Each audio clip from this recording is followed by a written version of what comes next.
James Harden, who I texted this to Steve one day, provides nothing for a team except tomfoolery, is back doing just that, causing tomfoolery.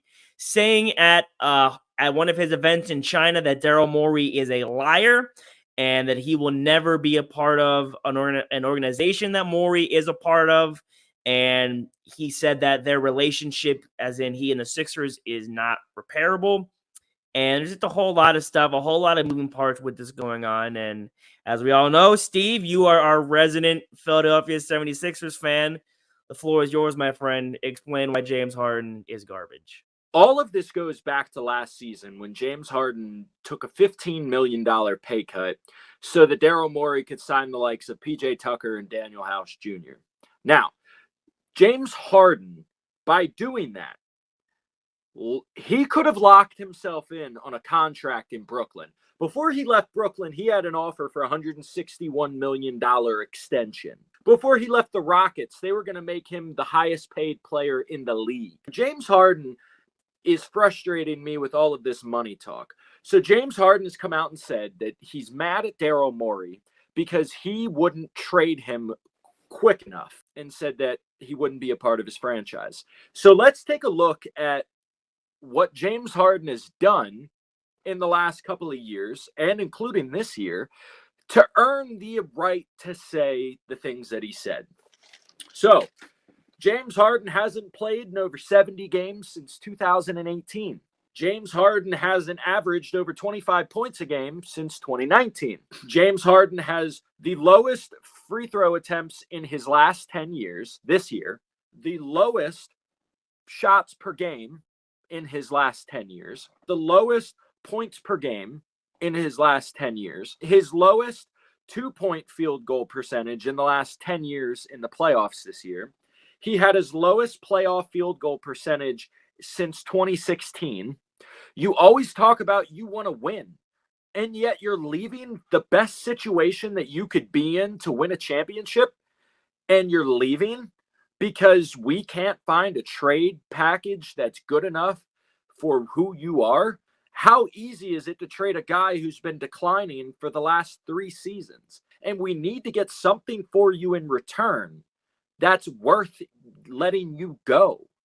Like, you're thinking so selfishly, and that's what you've done your entire career. I have no faith in James Harden's ability to take a team and do anything other than create tomfoolery. I'll say this. I've never seen you whip out a notepad like to start rattling stuff off.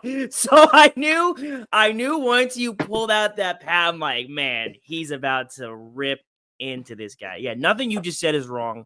I agree with a lot of it, but here I have a little bit of a twist on what I think of where I think this digression started. So I think before the season started, when they were signing these free agents, I think James Harden and Daryl Morey, behind a closed door, a locked closed door with the lights off and whispering, said, listen, Daryl said, listen, James, come here, buddy, come here. Because they were boys. They were kind of friends in Houston. Daryl Morey traded for Harden in OKC or from OKC, traded for Harden from Brooklyn. He's like, listen, we got some money left over, okay? We're going to sign these 2 guys. We're going to bring them on. And then next season, that money that we gave to them, we're going to give to you. We'll give you your contract. Just wait 1 more year. We're going to use it to get better players like you want. And James Harden said, okay, Daryl, that sounds good. I love you. He said, I love you too. And they gave him each other a smooch and they left. And then James Harden, then come December, says, hey, everyone, guess what? I'm going back to Houston. H-Town. What up, baby? I'm going to be a Rocket again. Let's go.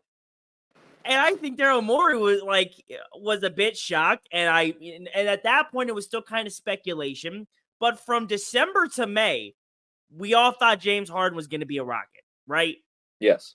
Then we thought, okay, he's going to opt out of his contract, or he's going to opt out of his contract, and he's going to go be a free agent, and all that money that they gave to Dylan Brooks and to Fred VanVleet, they're going to give to Harden.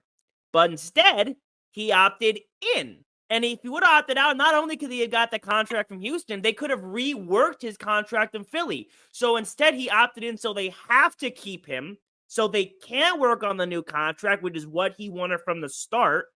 And then he's like, hey, by the way, I'm only going to play for the Clippers, and if you don't do it in 6 seconds, I'm going to be mad. So they, of course, didn't do it in 6 seconds. He then goes to China, his safe haven, where there's 2 billion James Harden and Rockets fans. And then that's where he says, oh, by the way, Daryl Morey, you're a piece of shit and you're a liar. Like, we've said this before, and I've said this, I know, before multiple times. James Harden is delusional. He's delusional. He points fingers and he doesn't want responsibility for anything. Is this whole thing 100% on James Harden? Like, why is this happening? Probably not. Like I said, I think Daryl Morey plays a little bit of a part in what he told James Harden. What he's lying about, I don't know. I don't think James Harden is going to lie about Daryl Morey being a liar. It's just a matter of what it is he's lying about. But James Harden is also known for being hard to work with and for leaving teams in a huff when he doesn't get his way. And he doesn't play well with others, and especially with someone that's a little sensitive like Embiid. And in Philadelphia, where in general it's a very sensitive situation, it just all came to a boil, and this is where we're at now. This is just typical James Harden behavior. I don't put all of it on James Harden. Like I said, some of it I think has to do with Daryl Morey. But this is just James Harden being James Harden. I remember hearing this after the Rockets signed Ime Udoka. They literally came out like the day later and said, we're no longer interested in trading for James Harden. Like, Ime Udoka did not want him there. So, like, I just don't see an end to this, because now apparently the Sixers are going to keep him and he's going to be with them through the season, but he's the kind of guy that's just not going to play. He already said he's not showing up to training camp. So I have no idea what's going on. Yeah, it's not a great time to be a Philadelphia fan right now for you. It's just got a lot going on all the time, I feel like. But yeah, that is our thoughts on James Harden's tomfoolery. That's our word of the day, tomfoolery. Yeah, James Harden thoughts. Listen to the sound. I listen to the sound.